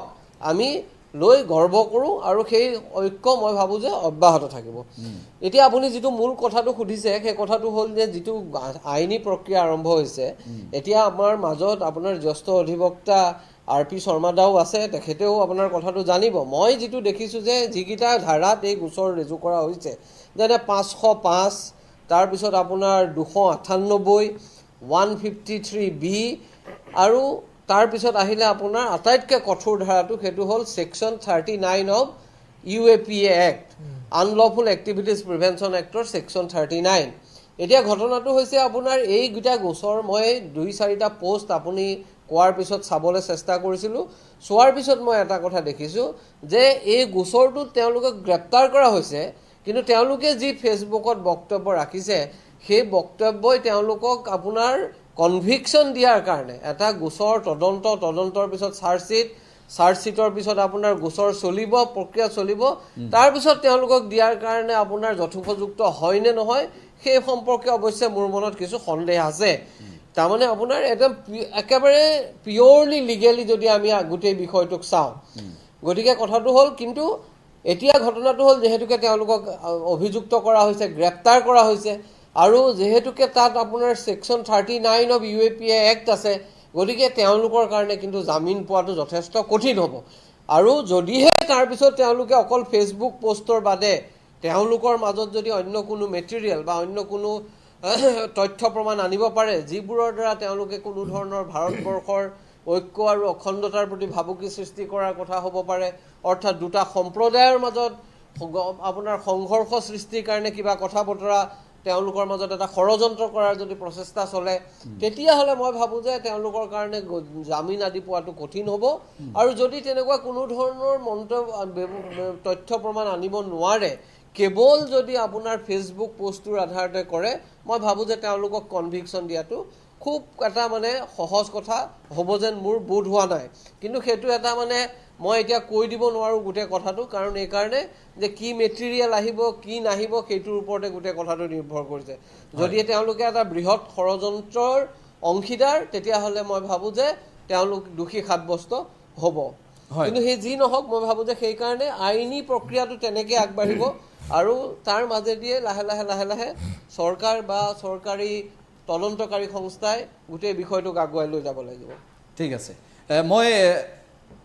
বিজেপিৰ বিধায়ক তেৰাজ গোলা ডাঙৰীয়া কাষলৈ যাব বিচাৰিছোঁ বিৰতিলৈ যোৱাৰ পূৰ্বে মন্তব্য কৰিছিল কংগ্ৰেছৰ মুখপাত্ৰ বন্দীপ দত্তই যে তালিবানী যিটো ব্যৱস্থা সেই ব্যৱস্থাটোক কোনো কাৰণতে সমৰ্থন নকৰে ধৰ্মক লৈ যদি কোনোবাই ৰাজনীতি কৰিবলৈ যায় সেই কাৰ্য সমৰ্থন নকৰে বুলি ইতিমধ্যে মন্তব্য কৰিছে গতিকে আপোনাৰ মতামত কি হ'ব এই ক্ষেত্ৰত যে ইছলামক লৈ মুছলমানক লৈ ৰাজনীতি কৰক বা হিন্দুক লৈ ৰাজনীতি কৰা ইছলামক লৈ ৰাজনীতি হিন্দুক লৈ ৰাজনীতি এনে ধৰণৰ যিটো ব্যৱস্থা সেই ব্যৱস্থাটো বেয়া পাওঁ বুলি কংগ্ৰেছে মন্তব্য কৰিছে গতিকে ভাৰতীয় জনতা পাৰ্টিয়ে এখন হিন্দু ৰাষ্ট্ৰ নিৰ্মাণ কৰিবলৈ গৈ আছে নেকি এনে ধৰণৰ তেওঁৰ কথাখিনিত এটা কথাত প্ৰকাশ পাইছে গতিকে কি ক'ব এই ক্ষেত্ৰত তেৰাজ গোলা ডাঙৰীয়া নহয় আমিও ধৰ্মৰ নিৰপেক্ষতাক আমি বিশ্বাস কৰোঁ ৰাষ্ট্ৰীয়তাবাদৰ আধাৰত ভাৰতৰ সভ্যতা সংস্কৃতিক আমি শ্ৰদ্ধা কৰোঁ ভক্তি কৰোঁ সন্মান কৰোঁ আৰু ভাৰতীয় হিচাপে আমি ভাৰতবৰ্ষৰ বুকুত জীয়াই থাকিব বিচাৰোঁ আমাৰ ইয়াত কোনো ধৰ্মৰ কথা অহা নাই কিন্তু কংগ্ৰেছৰ ফালৰ পৰা যিটো কথা কৈছে এই কথাটো নিশ্চয় ইতিহাসে বহুত কথাই কৈ গৈছে হয় ভাৰত স্বাধীনতা আন্দোলনত জাতীয় কংগ্ৰেছৰ বহুত ডাঙৰ ভূমিকা আছে এইটো বুৰঞ্জীতো পাইছোঁ ইতিহাসত আমি পাইছোঁ হিষ্ট্ৰীত পাইছোঁ এইটো আমাৰ আমি জানো কিন্তু ভাৰতবৰ্ষ খণ্ড বিখণ্ড কেনেকৈ হ'ল ভাৰতবৰ্ষ পাকিস্তান ভাৰত পাকিস্তান কেনেকৈ বিভাজন হ'ল, ভাৰত বাংলাদেশ কেনেকৈ বিভাজন হ'ল, কি কাৰণত হ'ল, এই কথাখিনি ৰাইজক অলপ জনাই দিয়াটো ভাল। মই শুনা নাই। হেল্ল', হয় ক'ব পাৰে, কৈ যাওক, আমি শুনি আছোঁ। আৰু এইকাৰণে কংগ্ৰেছে কথাটো তেনেকুৱা কোৱাটো ৰাইজে বিবেচনা কৰিব। আচলতে এইকাৰণে তেওঁলোকে এইবিলাক কৰাৰ কাৰণে আজি ৰাইজে তেওঁলোকক ক'ত ৰাখিছে চবেই জানে। কিন্তু মই ভাবোঁ এইটো মুহূৰ্ত হৈছে যে ভাৰতবৰ্ষ এখন স্বাধীন ৰাষ্ট্ৰ, ভাৰতৰ অখণ্ডতা ৰক্ষা কৰা, ভাৰতবৰ্ষৰ সাৰ্বভৌমত্ব ৰক্ষা কৰাটো প্ৰতিজন ভাৰতীয় নাগৰিকৰ দায়িত্ব। আৰু মই ভাবোঁ যে আফগানিস্তানে হওক বা পাকিস্তানে হওক বা বাংলাদেশে হওক বা আমাৰ তালিবানে হওক, যিয়ে নহওক, আমি ভাৰতীয়, ভাৰতৰ সভ্যতা সংস্কৃতি, ভাৰতৰ অখণ্ডতা, ভাৰতৰ সাৰ্বভৌমত্ব ৰক্ষা কৰাটো প্ৰতিজন ভাৰতীয় নাগৰিক। এতিয়া আৰু এজনে মই নাম নাজানো কৈছে যে এইটো আৱেগত আহিছে। আৰে এইটো আৱেগ হ'ব পাৰে নেকি? এটা ৰাষ্ট্ৰৰ, এটা বেলেগ আমাৰ বিৰোধী ৰাষ্ট্ৰ বা বহিৰাষ্ট্ৰৰ কথা ইয়াত থাকি ছাপোৰ্ট কৰিব, যিটো হিংসাত্মক ব্যৱস্থাৰে তেওঁলোকে আক্ৰমণত আহি আছে, তেওঁলোকৰ বন্দুক বাৰুদ লৈ তেওঁলোকে এখন ৰাষ্ট্ৰ দখল কৰিবলৈ গৈ আছে। তাত আৱেগ, মই কৈছোঁ তেওঁলোকে যিসকল আৱেগ কৈছে তাত কোনবিলাক মানুহ আৱেগিক হৈছে, কিয় আৱেগিক হৈছে? এইটো স্বাভাৱিকতে ক'ৰবাত একদম পূৰ্ব পৰিকল্পিত ক'ৰবাত এটা ব্যৱস্থা চলি আছে, ক'ৰবাত আলোচনাবিলাক চলি আছে। আৰু সেইকাৰণে মই ভাবোঁ কথাবিলাক তেনেকুৱা ডাইভাৰ্ট কৰাটো উচিত নহয়, উচিত নহয়। আৰু এইটো আমি কেতিয়াও মই মানি নলওঁ যে কেইজনমান বিশেষ ব্যক্তি এনেকৈ কৰিছে নহয়। এইটো কোনে সূচাইছে? আমি যেতিয়া ভাৰত আৰু পাকিস্তান যেতিয়া ক্ৰিকেট খেল হয়, যেতিয়া পাকিস্তান জিকে তেতিয়া কাৰ ফ্লেগটো উৰে, কাৰ পতাকাটো উৰে, কোনে উৰায়, এইবিলাকতো কথা আমি জানো। গতিকে আমি ভাবোঁ এইবিলাক চবেই নহয়, একাংশ। কিন্তু একাংশবিলাক যেতিয়া অধিকাংশলৈ যাব তেতিয়া স্বাভাৱিকতে আমাৰ কাৰণে ভাবুকি আহিব। আৰু ভাবুকি আহিছে, এইটো মই ভাবিছোঁ। সেইকাৰণে ভাৰতীয় জনতা পাৰ্টীক যি ধৰণে ধৰ্মীয় মেৰুকৰণৰ দৃষ্টিভংগীৰে কোৱা হয় এইটো সত্য নহয়, সেইটো কেতিয়াও সত্য হ'ব নোৱাৰে। ময়ো আজি দ্বিতীয়বাৰ কাৰণে বিধায়ক হৈছোঁ। আমাৰতো দলত তেনেকুৱা কোনো ধৰ্মৰ বিৰুদ্ধে, জাতিৰ বিৰুদ্ধে, ভাষাৰ বিৰুদ্ধে কোনোদিন আমাক কথা কোৱা নাই। আমাক সদায় এটা কৈছে, ভাৰতৰ সভ্যতা সংস্কৃতি, অসমৰ সভ্যতা সংস্কৃতিক আমি শ্ৰদ্ধা কৰিব লাগে, ইয়াক বচাই ৰাখিব লাগিব, ইয়াক সংৰক্ষিত কৰিব লাগিব, ইয়াক প্ৰটেকশ্যন দিব লাগিব, এই কথাটোৱে আমাক শিকায়। গতিকে মই ভাবোঁ এইবিলাক কথা তেনেকুৱা নহয়। আৰু সেইকাৰণে মই ভাবোঁ এইটো একদম যিগৰাকী ব্যক্তি আৱেগত হৈছে, মই ভাবোঁ তাৰ অসমৰ বায়ু, পানী, মাটিৰ লগত তেওঁলোকৰ তেজত সম্পৰ্ক নাই। আৰু তেজত সম্পৰ্ক নথকাৰ কাৰণে তেওঁলোকে এই বহিৰাষ্ট্ৰৰ তেওঁলোকে ইয়াত এজেণ্ট হিচাপে ইয়াত কাম কৰি আছে। আৰু এজেণ্ট হিচাপে কাম কৰাৰ কাৰণে আজি এই কথাবিলাক তেওঁলোকে ক'বলৈ পাৰিছে। গতিকে মই ভাবোঁ যে ইয়াত প্ৰতিজন ভাৰতীয় মানুহ, প্ৰতিজন অসমীয়া মানুহ আজি এইটো অতি গুৰুত্ব আকাৰে ল'বই লাগিব। আমিও একোজন ভাৰতীয় সেনাৰ দৰে আমি কাম কৰিব লাগিব। আমি তেতিয়াহে ভাৰতবৰ্ষত এনেকুৱা ভাৰত বিৰোধী শক্তিক আমি প্ৰতিহত কৰিব পাৰিম বুলি মই ভাবোঁ। পংকজ বৰুৱা ডাঙৰীয়া, সঁচাকৈ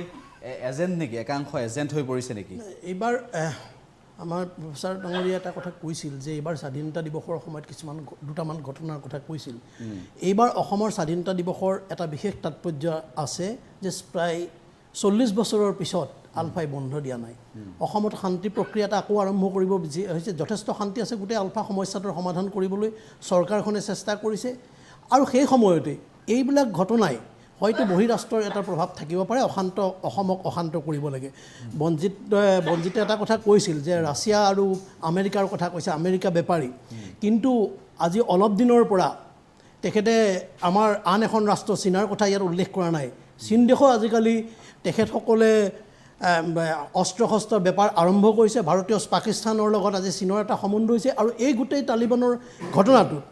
আফগানিস্তানৰ ঘটনাটোত পাকিস্তান সম্পূৰ্ণৰূপে জড়িত আছে। পাকিস্তানৰ প্ৰধানমন্ত্ৰীয়ে যিটো মন্তব্য কৰিছে, সেই তালিবানে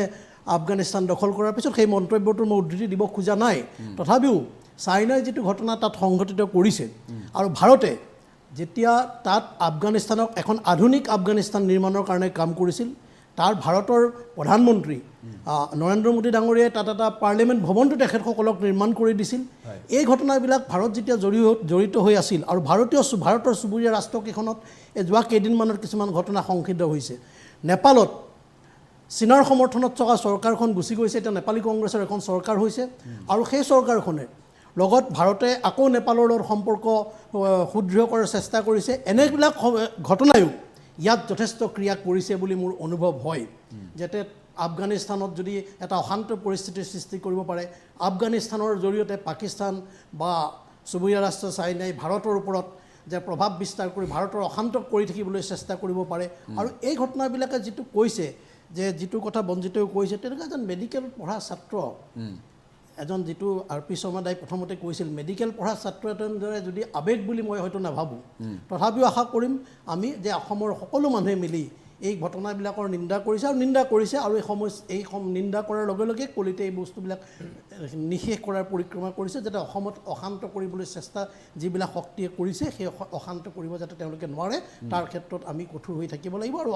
চৰকাৰটো থাকিবই তাত অসমৰ জনসাধাৰণৰ সম্পূৰ্ণ সমৰ্থন ইয়াত চৰকাৰক জনাব লাগিব যিটো এতিয়া দি আছে আৰু ইতিমধ্যে তেখেতে প্ৰধানমন্ত্ৰীৰ কথা কৈছে কেন্দ্ৰীয় চৰকাৰে কৰা নাই অহা বৃহস্পতিবাৰে কেন্দ্ৰীয় চৰকাৰে সকলো ৰাজনৈতিক দলৰ লগত এখন সভাৰ আহ্বান কৰিছে আৰু এই সভাৰ পিছতেই বাৰু এটা স্পৰ্শকাতৰ বিষয় এই অতি সোনকালে হয়তো কেন্দ্ৰীয় চৰকাৰে এইটো সিদ্ধান্ত ল'ব নোৱাৰে কি কৰিব তালিবানৰ সম্বন্ধে সেইটো নিশ্চয় সকলোৰে লগত আলোচনা কৰি সকলো ৰাজনৈতিক দলৰ লগত আলোচনা কৰি বৃহস্পতিবাৰৰ সভাৰ পিছতেই ভাৰত চৰকাৰে এটা সিদ্ধান্ত গ্ৰহণ কৰিব বুলি আমাৰ বিশ্বাস ঠিক আছে RP শৰ্মা ডাঙৰীয়া ইতিমধ্যে তেৰছ গোৱালা ডাঙৰীয়াই যিকেইটা কথা কৈছে সেই কথাকেইটা শুনিছে যে একাংশ এজেণ্টৰ সৃষ্টি কৰিছে বহিৰাষ্ট্ৰৰ সৈতে একাংশৰ এজেণ্ট যিখিনি কথা হয় তেৰছ গোৱালা ডাঙৰীয়া কোৱা কথা বা চবে কোৱা কথা এক প্ৰকাৰ সঠিক কথা কৈছে তাত ডিনাই কৰিবলৈ একো নাই এটা কথা কিন্তু আজি ইয়াত যিবিলাক এজেণ্টে হওক তেওঁলোকক যেতিয়া ধৰি এতিয়া এৰেষ্ট কৰা হৈছে আৰু এতিয়া এৰেষ্ট হ'ব আৰু আছে স্লিপাৰ চেলো থাকিব পাৰে আৰু এইবিলাক এজেণ্টে যদি হয় তেওঁলোকে ভালকৈ জেৰা কৰিলে পুলিচে টাইটলি জিলা কৰিব ন্যায় কৰিব এইটো কেছ ন্যায় ল'ব লাগে আণ্ডাৰ ছেকশ্যন 39 যদি আহিব UAP এক্টৰ তেতিয়া ন্যায় যেতিয়া কেছ চলাব জেৰা কৰিবই তেতিয়া ওলাব তেওঁলোকৰ কানেকশ্যন আফগানিস্তান পাকিস্তান তালিবান বা হুজি কাৰ লগত আছে এইটো ওলোৱা অতি দৰকাৰ কিয় এইটো একদম গ্ৰাছ ৰুট মাজত একদম নিপ ইন দ্য বাৰ্ড বুলি কয় ন এইটো শেষ কৰিব লাগিব এই এলিমেণ্টটো গ্ৰ' হ'ব দিব নোৱাৰি অসমতে হওক বা ভাৰতত হওক ৰুথলেছলি কৰিব লাগিব এইটো এক নম্বৰ 2 নম্বৰ হ'ল আৰু সমাজ পাৰ্টিকুলাৰ মুছলিম সমাজ সচেতন হোৱা সময় হৈ গ'ল আজি 16জন ল'ৰাৰ কাৰণে আজি গোটেই মুছলমান সমাজ বদনাম হৈ গৈছে সবে সন্দেহ কৰে চাই অকল হিন্দুৱে নহয় খ্ৰীষ্টানে বা বুদ্ধি শিখ সবে সন্দেহ কৰে যে মুছলমান টেৰিষ্ট হয় এই বদনাম যে আনিছে কাৰ কাৰণে এইবিলাক যে বিভ্ৰান্তি হওক বা আৱেগটো নহয় এইটো আৱেগ হ'ব নহয় এজন মেডিকেল পঢ়া ল'ৰা যোনে কালি কৰি চাৰ্জাৰী কৰিব নাৰ্ভবিলাক কাটিব সেই আৱেগ হ'ব পাৰে নেকি কেলকুলেটৰ হ'ব পাৰে হয়তো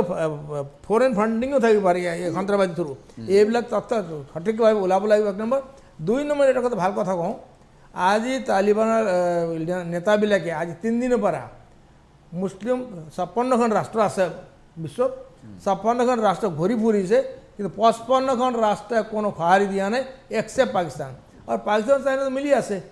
দ্য টাৰ্গেট ইজ ভাৰতক নিষেধ কৰাৰ কাৰণে কৰোনাই যদি কেমিকেল ৱেপন ইউজ কৰিছে বা চাইনাই বা সঁচাকৈ এইটো বেক্টেৰিয়েল হয় এইটোতো আজিলৈ ওলোৱা নাই ওলাইছে চাইনাৰ পৰা নাম দিছে কৰোনা এইটো যে এটা চৰ্ট অফ ফ্লু হয় আব্দুল ৱাদুদ শেখ যিখিনি কথা ইতিমধ্যে তেৰছ গোৱালা ডাঙৰীয়াই কৈছে যে এয়া আৱেগ কোনো কাৰণতে হ'ব নোৱাৰে বহিৰাষ্ট্ৰই একাংশ এজেণ্ট নিয়োগ কৰিছে বুলি মন্তব্য কৰিছে মই এটা কথা কওঁ কথাটো আচলতে মিছ ইণ্টাৰপ্ৰিটেশ্যন হ'ল চাগে তেওঁলোকৰ মই কৈছোঁ যিসকল সমাজৰ মুখিয়াল বুলি মই প্ৰথমত কৈছোঁ মৌলানা ফজলুল কৰিম কাশ্মীৰ হওক বা মেডিকেল এইবিলাকত যথেষ্ট ফলোৱাৰ থাকে মই কৈছোঁ তাত যিসকল সমৰ্থন কৰিছে ফেচবুকত বহুত মানুহে লিখিছে তাত যিসকল সমৰ্থন কৰিছে এনেকুৱা 2-এটা মানে কম বয়সীয়া এনেকুৱা কিছুমান পাৰ্চনেলিটি নথকা মানুহ কিছুমান এনেকুৱা লিখিছে মই সেই কথাটো কৈছোঁ যে একাংশ মানুহে আৱেগত ভাহি পুতিও সেই মানুহবিলাক যিহেতু সঁচা বুলি কৈছে তেওঁলোকক তাতে সমৰ্থন কৰিছে আচলতে তেওঁ নিজেও নাজানে তালিবান কি আফগানিস্তান কি এনেকুৱা ধৰণৰ মানুহ আছে যেতিয়া দেখিলে ফজলুল কৰিম কাশ্মীৰ গ্ৰেপ্তাৰ হ'ল বা এনেকুৱা গ্ৰেপ্তাৰ হ'ল তাৰ পৰা কিন্তু বহুতে কমেণ্টখিনি ডিলেট কৰিলে কাৰণ তেওঁলোকে সেইটো নাজানে কিন্তু বহুত মানুহ আছে সেইটো কমেণ্টতে বস্তু হৈ আছে মই আকৌ কৈছোঁ আনলফুল প্ৰিভেনশ্যন এক্টত যিটো তেওঁলোকৰ যিটো অধিবক্তা ডাঙৰীয়া শান্তনু বৰদলৈ ইতিমধ্যে এটা কথাই কৈছে যে ইয়াত তেওঁলোকৰ যোগসূত্ৰটো কি এইটো পুলিচে ওলাবলৈ বেছি সময় নালাগে আৰু আমাৰ যেহেতু অসমত মুখ্যমন্ত্ৰী ডক্টৰ হিমন্ত বিশ্ব শৰ্মাৰ নেতৃত্বত গৃহ বিভাগ আছে ইয়াত উপায়ুক্তসকলৰ পৰা SP বিলাক যথেষ্ট ষ্ট্ৰংলি এতিয়া যেহেতু কাম কৰি আছে এতিয়া ড্ৰাগছৰ অপৰাধীৰ ক্ষেত্ৰত দেখিছোঁ মই ভাবোঁ যে এই তালিবান ইছ্যুটোত যিসকলে ফেচবুকত সমৰ্থন কৰিছে এইটো ইছ্যু লৈ চৰকাৰে অতি সোনকালে এইকেইটাক অতি সোনকালে জেৰা কৰি আনলফুল প্ৰিভেনশ্যন এক্টৰ যদি সঁচাকৈ তেওঁলোকে ৰাষ্ট্ৰৰ সাৰ্বভৌমত্বৰ প্ৰতি ভাবুকি সৃষ্টি কৰা কোনো এজেণ্টৰ লগত তেওঁলোকে আছে মই আব্দুল ৱাদুদ শেখ ইয়াৰ পৰা কৈছোঁ তেওঁলোকক কঠোৰ শাস্তি নহয় তেওঁলোকক তেওঁলোকক ডাইৰেক্ট মৃত্যুদণ্ড দিয়াৰ ব্যৱস্থাৰ কাৰণে এনেকুৱা চাৰ্জশ্বিট তেওঁলোকে যিটো পুলিচৰ যিটো চাৰ্জশ্বিট আছে এই CD যিটো কেছ ডায়েৰী সেইটো খুব ধুনীয়াকৈ প্ৰিপেয়াৰ হ'ব লাগে সেই প্ৰিপেয়াৰ হোৱাৰ পিছত যাতে কোনো এজন মানুহে মানে তাৰ পৰা কোনো ধৰণৰ বাচি যাব নোৱাৰে তাৰ কাৰণে কিন্তু এইটো দায়িত্ব গৃহ বিভাগ আৰু মুখ্যমন্ত্ৰীয়ে ল'ব পাৰে আৰু আমাৰ আশা আৰু প্ৰথমতে মই হঠাৎকৈ এইটো কথা কৈ নিদিওঁ যে চোৰাংচোৱাৰ লগত বা পাকিস্তানৰ লগত এইসকল মানুহৰ সম্পৰ্ক আছে মই এটা কথা বিশ্বাস কৰোঁ ভাৰতবৰ্ষ সাৰ্বভৌমত্ব দেশ আৰু এই সাৰ্বভৌমত্ব দেশত প্ৰধানমন্ত্ৰী নৰেন্দ্ৰ মোদীৰ নেতৃত্বত যিসকলে ভাৰতবৰ্ষত আমি বিশ্বগুৰুৰ কথা যথেষ্ট কৈছোঁ আমাৰ ভাৰতবৰ্ষৰ চোৰাংচোৱা যথেষ্ট ষ্ট্ৰং যদি কোনোবা মানুহ ইয়াত জড়িত হৈ থাকে ইয়াৰ আগতো যেতিয়া কি হৈছিল বহুতে ভাৰতৰ চোৰাংচোৱাত আগৰ পৰাই কিন্তু যথেষ্ট ষ্ট্ৰং আৰু ষ্ট্ৰং ক্ষেত্ৰত কাম কৰি আছে আৰু মই এই ক্ষেত্ৰত নাভাবোঁ কাৰণ মোৰ কেন্দ্ৰীয় চৰকাৰখনৰ ওপৰত মোৰ এইখিনি বিশ্বাস আছে যে অসমত বা ভাৰতবৰ্ষত কোনো এখন ঠাইত এতিয়া হিজবুল মুজাহিদিনে হওক তালিবানৰ সম্পৰ্কই হওক বা যিকোনো ধৰণৰ উগ্ৰপন্থী সংগঠনে যদি কোনোবা বহিৰাষ্ট্ৰৰ লগত কিবা এটা যোগাযোগ কোনোবা এজন মানুহ কৰে সেই তথ্য ভাৰতৰ চোৰাং সেৱাৰ হাতত ডেফিনেটলি থাকিব আমাৰ গৃহ বিভাগ যথেষ্ট ষ্ট্ৰং সেই ক্ষেত্ৰত মই কৈছোঁ যে এইসকল মানুহক তন্নতন্নকৈ ইনভেষ্টিগেশ্যন কৰা হওক ইনভেষ্টিগেশ্যন কৰি যদি সম্পৰ্ক আছে তেওঁলোকে অতি সোনকালে ফাষ্ট ট্ৰেকৰ জৰিয়তে লাগিলে এক্সট্ৰা এটা ট্ৰাইব্যুনেল গঠন কৰি তেওঁলোকক পানিছমেণ্ট দিয়াৰ ব্যৱস্থা কৰক ঠিক আছে আগৰ কথাটো আব্দুল ৱাদুদ শেখে যি কথা কৈছে তেৰছগোলা ডাঙৰীয়া আব্দুল ৱাদুদ শেখে যিখিনি কথা কৈছে যে হিজবুল মুজাহিদিনতেই হওক বা অন্যান্যতেই হওক যিসকল জড়িত হৈ আছে তেওঁলোকক কঠোৰৰ পৰা কঠোৰতম শাস্তি বিহিব লাগে বুলি কৈছে কিন্তু পূৰ্বতেও আমি দেখিছোঁ যে জামাতুল মুজাহিদিনত বহু যুৱকৰ অন্তৰ্ভুক্তি বহু সদস্যৰ অন্তৰ্ভুক্তি হৈছিল আৰু অসমতো সেই সময়ছোৱাত অভিযান চলিছিল কেইবাগৰাকীকো গ্ৰেপ্তাৰ কৰিছিল সন্ত্ৰাসবাদী সংগঠনৰ সৈতে বহু লোকৰ সম্পৰ্ক যে আছিল সেয়া পূৰ্বতেও প্ৰমাণ পাইছিল আৰু ইতিমধ্যে আপুনি যিটো কথা কৈছে যে এটা বিশেষ ধৰ্মৰ লোক জড়িত হৈ থাকে গতিকে এইবাৰো তেনেধৰণৰ আশংকা প্ৰকাশ কৰিছে আপুনি গতিকে এই সমগ্ৰ বিষয়টোক লৈ তেওঁ কৈছে যে তেওঁ সমগ্ৰ বিষয়টোক অন্য দিশেৰে বুজাবলৈ চেষ্টা কৰিছিল কিন্তু আপোনালোকে সমগ্ৰ বিষয়টোক অন্য ধৰণে চাইছে এজেণ্ট যদি আছে তেওঁ গ্ৰেপ্তাৰ কৰক এজেণ্ট যদি আছে তেওঁলোকক অতি শীঘ্ৰে গ্ৰেপ্তাৰ কৰি উচিত শাস্তি দিবলৈ তেওঁলোকে আহ্বান জনাইছে আপোনাৰ মন্তব্য কি হ'ব এতিয়া নাই আজি এটা কথা ভাল যে প্ৰত্যেকে বিষয়টো খুব গুৰুত্ব সহকাৰে লৈছে আৰু পজিটিভ আমি আলোচনা কৰি আছোঁ আজি ডাঙৰীয়া খুব পজিটিভলি কৈছে আৰু মই ভাবোঁ তেওঁৰ গোটেই বক্তব্যটো এজন ভাৰতীয় হিচাপে তেওঁ খুব খোলাকৈ কৈছে আৰু সেইকাৰণে RP দাটো বহুত জ্যেষ্ঠ ব্যক্তি তেওঁ আইনী কথাও জানে ৰাজনীতিৰ কথা জানে RP দাৰ কথা নকওঁ কিন্তু কথাটো হ'ল যে এইটো কথা নহয় অন্যান্যবিলাক যদি বিগত দিনত ঘটনা যিবিলাক ঘটি গৈছে এইবিলাক কথা যেতিয়া আমি পৰ্যালোচনা কৰোঁ বা নিৰীক্ষণ কৰোঁ তেতিয়া স্বাভাৱিকতে এটা বিশেষ গোষ্ঠীৰ কথাটো আহি যায় এনেকুৱা বিষয়বিলাকত এই যে মই ক'লোঁ যে ইণ্ডিয়া পাকিস্তান যেতিয়া ফুটবল ক্ৰিকেট খেল হয় তেতিয়া কাৰ পতাকাটো কোন জনগোষ্ঠীৰ মানুহ উৰুৱাই দিয়ে এইবিলাকে মই কৈছোঁ যে এইবিলাক কথাও আমাক বহুত কথা চিন্তনীয় কৰে আৰু এইকাৰণে এতিয়া RP দাও এটা কথা ভাল কথা ক'লে যে আজি পাকিস্তানে কোনটো ৰুল প্লে কৰিবলৈ গৈ আছে তো স্বাভাৱিকতে এই পাকিস্তান সদায় ভাৰতৰ বিৰুদ্ধে এটা খুব মানে ভাৰতৰ সাৰ্বভৌমত্বৰ বিৰুদ্ধে এটা কুচকাৱাজ কৰি আছে তেওঁলোকে তেনেকুৱা লিংক ইয়াত পঠিয়াইছে আৰু সেইকাৰণে মই ভাবোঁ আমি কাশ্মীৰৰ কথাই কওঁ বা লাডাখৰ কথাই কওঁ এই গোটেই কথাবিলাক যদি আলোচনা কৰিলে দেখা যায় যে তেনেকুৱা মানুহ থাকে কিন্তু অসমৰ প্ৰেক্ষাপটত যে আমি খিলঞ্জীয়া অসমীয়া ভাৰতীয় মূলৰ মুছলমান মানুহ আজি তেওঁলোকৰ এটা অগ্নি পৰীক্ষা হৈ আছে কিন্তু এতিয়া দেখিছোঁ বহুত তেনেকুৱা মুছলমান মানুহ আজি আমাৰ লগতো কথা পাতে আৰু তেওঁলোকে এইটো বহুত সময়ত দুখ পায় যে আচলতে বিশেষকৈ আমাৰ গোষ্ঠীৰ প্ৰতি ইমান যে অভিযোগবিলাক আহিছে আৰু অভিযোগবিলাক মিছাও নহয় 100% মিছা নহয় কিন্তু আজি গোটেই পৃথিৱীত যদি আমি চাওঁ যদি এক্সট্ৰিমিষ্ট গ্ৰুপত যদি আছে তেনেকুৱা সন্ত্ৰাসবাদী গ্ৰুপত যদি আছে তেতিয়াহ'লে আমি দেখিম যে সেই গোষ্ঠীৰ ব্যক্তিসকল বেছি জড়িত আছে মই নাজানো কি কাৰণে হয় এইটো মই নাজানো এইটো বহুত ডাঙৰ এটা পৰীক্ষা কৰাৰ প্ৰয়োজন আছে বা অধ্যয়ন কৰাৰ প্ৰয়োজন আছে মোৰ ইমান মই কৰা নাই তথাপি মই ভাবোঁ যে যেতিয়া এই বিষয়টো অসম নিচিনা এখন ৰাজ্যত যেতিয়া 16 জন কেতিয়ালৈকে গ্ৰেপ্তাৰ হৈছে এই ব্যক্তিসকল সৰু কথা নহয় কৈছোঁ এই ব্যক্তিসকলৰ বেকগ্ৰাউণ্ডত তেওঁলোক বিহাইণ্ড দেম যে এটা ডাঙৰ এটা টীম জড়িত আছে তেওঁলোকে এইবিলাক কাম কৰিছে যাৰ কাৰণে তেওঁলোকে বিনা বাধা বা নিৰ্ভয়ে আজি এইবিলাক কথা ক'ব পাৰিছে বা শ্বেয়াৰ কৰিছে বা লাইক কৰিছে বা তেওঁলোকে এনেকৈ ৰিয়েকশ্যন কৰি আছে কিন্তু মই ভাবোঁ যে অন্যান্য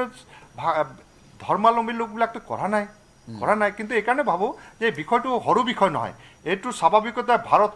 ভাৰতবৰ্ষৰ অখণ্ডতা ভাৰতবৰ্ষৰ সাৰ্বভৌমত্বৰ লগত ৰিলেটেড এটা বিষয় আৰু এই বিষয়টো কেন্দ্ৰীয় গৃহমন্ত্ৰী প্ৰধানমন্ত্ৰীক আদি কৰি ইয়াত যিমান এজেঞ্চি আছে যিসকল ৰিলেটেড আছে সকলোৱে ইয়াত খুব শক্তিশালী ল'বই লাগিব আৰু আমি চবেই আজি কৈছোঁ যে আমি চবেই ইয়াত দায়িত্ব ল'ব লাগিব স্বাভাৱিকতে ময়োতো আহ্বান জনাইছোঁ যে সকলো ইয়াত দায়িত্ব ল'লে আমি এনেকুৱা যিসকল ভাৰত বিৰোধী কুচকাৱাজ কৰি আছে তেওঁলোকৰ বিৰুদ্ধে আমি খুব শক্তিশালী ৰূপত আগুৱাই যাব পাৰিম এইটো মোৰ বিশ্বাস আছে হয় মই শান্তনু বৰঠাকুৰ ডাঙৰীয়াৰ কাষলৈ যাব বিচাৰিছোঁ যে এই সমগ্ৰ বিষয়টোক লৈ তেৰছ গোৱালা ডাঙৰীয়াই যিখিনি কথা কৈছে বা ষ্টুডিঅ'ত থকা বিশিষ্ট ব্যক্তিসকলে যিখিনি কথা কৈছে সেই কথাখিনিৰ উপৰিও মই আৰু এটা কথা সুধিব বিচাৰিছোঁ যে শেহতীয়াভাৱে ছ'চিয়েল মিডিয়াত এনে কিছুমান ব্যক্তিৰ পয়োভৰ ঘটিছে যিসকলে নিজকে প্ৰগতিশীল চিন্তা চৰ্চাৰ অধিকাৰী বুলি পৰিচয় দিয়াবৰ বাবে চেষ্টা কৰা পৰিলক্ষিত হয় আৰু বিভিন্ন সময়ত দেশৰ বিৰুদ্ধে মন্তব্য কৰা পৰিলক্ষিত হয় বিভিন্ন সময়ত সমাজৰ চলি থকা ঢৌৰ বিপৰীতে তেওঁলোকে মন্তব্য কৰা পৰিলক্ষিত হয় যিবোৰ চৰকাৰৰ দৃষ্টিত তেওঁলোক যে দেশদ্ৰোহী বুলি এক প্ৰকাৰ গোচৰো বিভিন্ন সময়ত দিয়া তেওঁলোকৰ বিৰুদ্ধে আমি দেখিবলৈ পোৱা গৈছে গতিকে এই সমগ্ৰ বিষয়টোক লৈ একাংশ যুৱ প্ৰজন্মৰ যিটো মানসিকতা গঢ় লৈ উঠিছে একাংশৰ যিটো মানসিকতা গঢ় লৈ উঠিছে নিজকে প্ৰগতিশীল বুলি পৰিচয় দিয়াবৰ বাবে বিভিন্ন কাম কৰিবলৈ তেওঁলোকে উঠি পৰি লাগিছে গতিকে এই সমস্যাটো আমাৰ সমাজৰ পৰা নাইকিয়া কৰাটো ক্ষেত্ৰত আপুনি কি ব্যৱস্থা গ্ৰহণ কৰিলে সুফল লাভ কৰিব বুলি ভাবে চাওক মই কথাটো এনেকুৱাকৈহে ক'ম আপোনাক যে সেইটো এটা জেনেৰেলাইজ কৰা সাধাৰণীকৰণ কৰা বিষয় নহয় কাৰণ ইয়াতে এটা এনেকুৱা এটা বিষয় আমি আলোচনা কৰিছোঁ যিটো বিষয়ৰ কনটেক্সটো এটা বেলেগ আৰু বহু ক্ষেত্ৰত এনেকুৱা হয় যে কিছুমান মানুহে নিজৰ এটা আদৰ্শগত স্থিতিৰ পৰাই হয়তো কিছুমান মন্তব্য কৰে যিবোৰ মন্তব্য আপোনাৰ সকলো সময়তে দেশত যিখন চৰকাৰে চলাই আছে চৰকাৰে চলাই থকা মানুহৰ কাৰণে ভাল লগা কথা নহ'ব পাৰে কোনোবা এটা মন্তব্য বা কোনোবা এটা বিষয় এই তালিবানৰ বিষয়টোৰ পৰা আঁতৰি মই কৈছোঁ কথাটো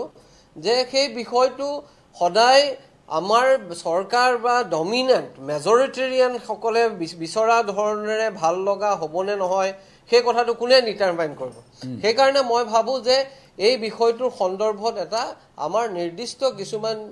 মানে আলোচনা হোৱাটো খুবেই প্ৰয়োজনীয় এইকাৰণে প্ৰয়োজনীয় আপুনি এটা কথা চাব যে আমি দেখিছোঁ যে বহু সময়ত কেৱল চৰকাৰক সমালোচনা কৰাৰ কাৰণে আপোনাৰ দেশদ্ৰোহী কৰা হয় গোচৰ দিয়া হয় জেললৈ পঠিওৱা হয় সেইবিলাক এটা বেলেগ ধৰণৰ বিষয় কিন্তু এনেকুৱা কিছুমান বিষয় আছে যিবিলাক বিষয় ধৰক আপোনাৰ যে তালিবানৰ দৰে বিষয় এটা এই ধৰণৰ বিষয়বিলাকত যেতিয়া তালিবানক সমৰ্থন কৰি নহয় তালিবানী যিটো চিন্তা তালিবানী যিটো আদৰ্শ সেই আদৰ্শক যিখনে চিন্তা কৰে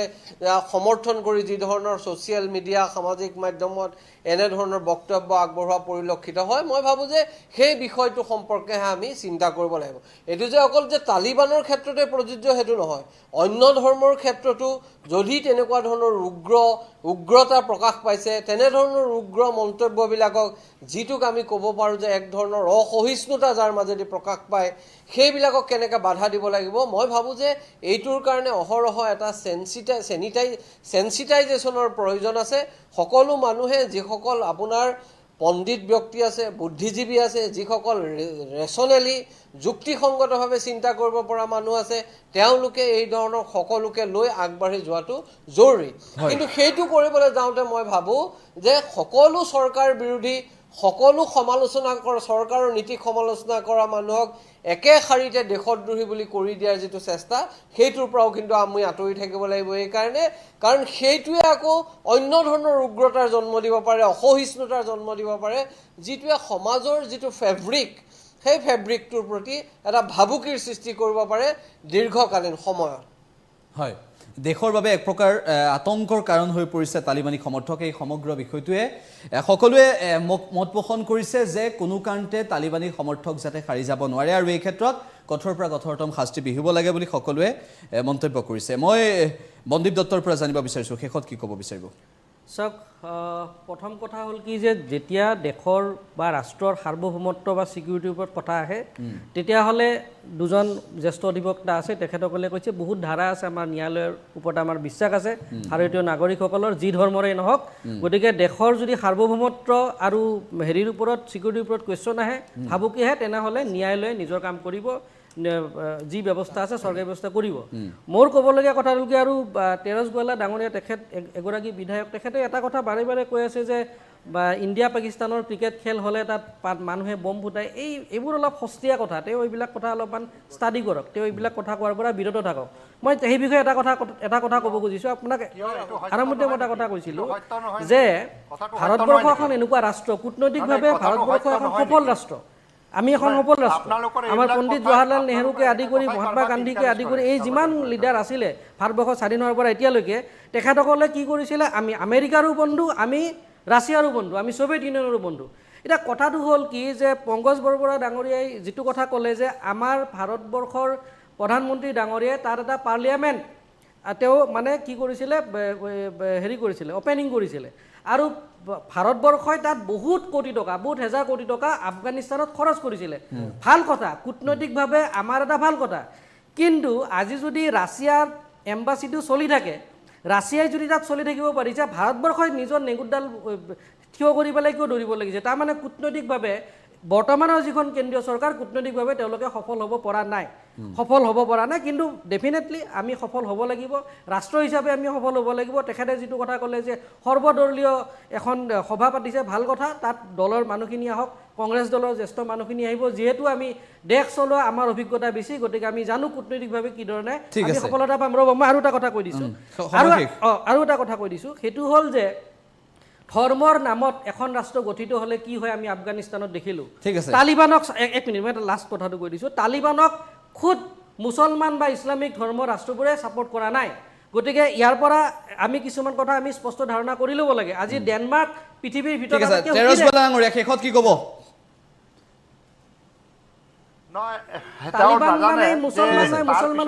আফগানিস্তান দখল কৰাৰ পিছতে ছ'চিয়েল মিডিয়া যেতিয়া ভাৰতবৰ্ষ ইছলামিক কাণ্ট্ৰি বনোৱাৰ কাৰণে আমি আগবাঢ়িছোঁ বুলি কৈছে আজি ইছলামিক কাণ্ট্ৰি ভাৰতবৰ্ষক বনাবলৈ কিয় ইমান উঠি পৰি লাগিছে তেওঁলোকে ইছলামিক চৰকাৰ আপোনালোকৰ লগত আছে ন্যায়পালিকা ন্যায় ব্যৱস্থা আপোনালোকৰ লগত আছে আৰে আছো না পুলিচ আপোনালোকৰ লগত আছে আপুনি এনেকুৱা বিভ্ৰান্তি কথা ক'লে ভাৰত বিৰোধী ব্যক্তি ভাৰত বিৰোধী যিকোনো শক্তিক হয় ভাৰত বিৰোধী যিকোনো শক্তিক আমি বহিমূল কৰিব লাগে ভাল কথা কিন্তু আপুনি এই কথাটোকে টানি পেলাই হিন্দু মুছলমানৰ কথালৈকে নানিব কাৰণ ইউপিত এজন ৰিক্সাৱালাক জয় শ্ৰীৰাম নকোৱাৰ বাবে তাত মানুহে পিটিছে তাত আৰএছএছৰ মানুহ পিটিছে তাত বিজেপি দলৰ মানুহ পিটিছে গতিকে ধৰ্মৰ আধাৰত আমি এখন ৰাষ্ট্ৰ সদায় কৈছে ভাৰতৰ সভ্যতা সংস্কৃতিৰ কৈ আছে আৰএছএছ বুলি কৰে আপোনালোকে ইমান জ্বলন হৈ যায় কিয় একদম জ্বলন হৈছে ভাৰত পাকিস্তান ভাৰত বাংলাদেশ ভাগ কৰি দিলে শান্তি পোৱা নাই আজি আৰএছএছ বুলি ক'লে আপোনালোকে ইমান জ্বলন কিয় কাৰণ আপোনালোকে ধৰ্মৰ নামত আপোনালোকে দেশ বনাব বিচাৰিছে ইয়াৰ আমি বিৰোধিতা কৰিছোঁ কংগ্ৰেছ দলে বিৰোধিতা কৰিছোঁ গোটেই ভাৰতীয় সমাজে ভাৰতীয় ৰাষ্ট্ৰ ভাৰতৰ মানুহে আমি বিৰোধিতা কৰিছোঁ আমি ধৰ্মৰ নামত ধৰ্ম উন্মাদনৰ নামত এখন দেশ গঠিত আমি কৈ যাম আৰএছএছক লৈ ইমান শংকিত কিয় এইটো কথা কওকচোন আপোনালোকে আৰএছএছ লৈ ইমান শংকিত কিয় মই আৰএছএছ কৰিছোঁ মোৰ ইচ্ছা মোৰ স্বাধীনতা আছে আপোনালোকে কিয় মানি নলয় যদি আৰএছএছ ধৰ্মৰ আধাৰত এখন ৰাষ্ট্ৰ নিৰ্মাণ হ'বলৈ আমি নিদিওঁ এই কথাটো ভাৰতবৰ্ষৰ প্ৰতিজন নাগৰিকে সুস্থ নাগৰিকে নৱপ্ৰজন্মই শিক্ষিত নৱপ্ৰজন্মই কথাটো কৈছে আপুনি কথাটো আমাৰ অনুষ্ঠান সামৰিবৰ সময় হৈছে এটা মন্তব্য ক'ব কৰিব পাৰে কিন্তু স্বাধীনতাৰ ৭০ বছৰত ভাৰতত যিমানখিনি বৈদেশিক আক্ৰমণ হৈছিল কংগ্ৰেছৰ দিনতে হৈছিল আৰু মই যিখিনি কথা নকওঁ বুলি ভাবিছিলোঁ এক মিনিট মই কৈ লওঁ যিখিনি মঞ্জিত দত্ত ডাঙৰীয়া মই যেতিয়া আপুনি কৈ আছিল মই নীৰৱে শুনি আছিলোঁ এতিয়া মই কৈ লওঁ মোৰ শেষ হৈ ল'ব দিয়ক তাৰপিছত ৰিমাৰ্ক দি থাকিব আপুনি যিমান সময় এটা মন্তব্য হয় তাৰপিছতো দেখিছোঁ যে এতিয়া যেতিয়া মই নকওঁ বুলি ভাবিছোঁ যেতিয়া আমাৰ UDFৰ উপসভাপতিজনে তালিবানৰ সমৰ্থনত মন্তব্য দিলে সেই মন্তব্য দিয়াৰ পিছত তেওঁলোকৰ মিত্ৰ দল তেওঁলোকৰ মহাজোঁটৰ অংশীদাৰ কংগ্ৰেছ মুখ্য দল কংগ্ৰেছৰ পৰা কিন্তু আজিলৈকে তাৰ কোনো প্ৰতিবাদ কৰা নাই সেইকাৰণে তেতিয়ালৈকে কোনো প্ৰতিবাদ কৰা নাই সেইকাৰণে আমি ভাবিবলৈ বাধ্য হৈছোঁ সেইকাৰণে হয়তো নিৰ্বাচনৰ সময়ত আমি কৈছোঁ যে এটা সভ্যতা আৰু সংস্কৃতিৰ যুদ্ধ সেয়া প্ৰমাণ হৈছে এই প্ৰথম গ্ৰেপ্তাৰ হোৱা নাই ইয়াৰ আগতে জৈছে মহম্মদ আৰু কিমানকেইটা সন্ত্ৰাসবাদী সংগঠনৰ মানুহ অসমত গ্ৰেপ্তাৰ কৰা হৈছিল সেই গ্ৰেপ্তাৰ কৰিছে অসমক অশান্ত কৰিবলৈ আৰু অসমত যেতিয়া চৰকাৰখনে ভাল কাম কৰিবলৈ আহিছে তেতিয়া অশান্ত কৰিবলৈ সকলোকে ধন্যবাদ জ্ঞাপন কৰিছোঁ অসমৰ ৩ কোটি ৩০ লাখ জনতাই সমগ্ৰ দৃশ্যপটটো চাই আছে তালিবানক সমৰ্থন কৰিছে একাংশই আৰু তালিবানক সমৰ্থন কৰা সকল কোনটো দলৰ সমৰ্থক আৰু সেইটো দলক কোনে সমৰ্থন কৰে আৰু সেইটো দলক কোনে কিয় ভাল পায় সেই দলটোৰ ক্ষেত্ৰত অসমৰ জনতাৰ দৃষ্টিভংগী কি হ'ব আৰু ভাৰতীয় জনতা পাৰ্টিয়ে দেশৰ বাবে কি কৰিছে ভাৰতীয় জনতা পাৰ্টিয়ে অসমৰ বাবে কি কৰিছে অসমৰ ৩ কোটি ৩০ লাখ জনতাই দৃষ্টি ৰাখিছে যুক্তিবাদত অংশগ্ৰহণ কৰা আটাইকেইগৰাকী অতিথিকে ধন্যবাদ জ্ঞাপন কৰিছোঁ মই সমুজ্জ্বল দত্ত বিদায় লৈছোঁ ধন্যবাদ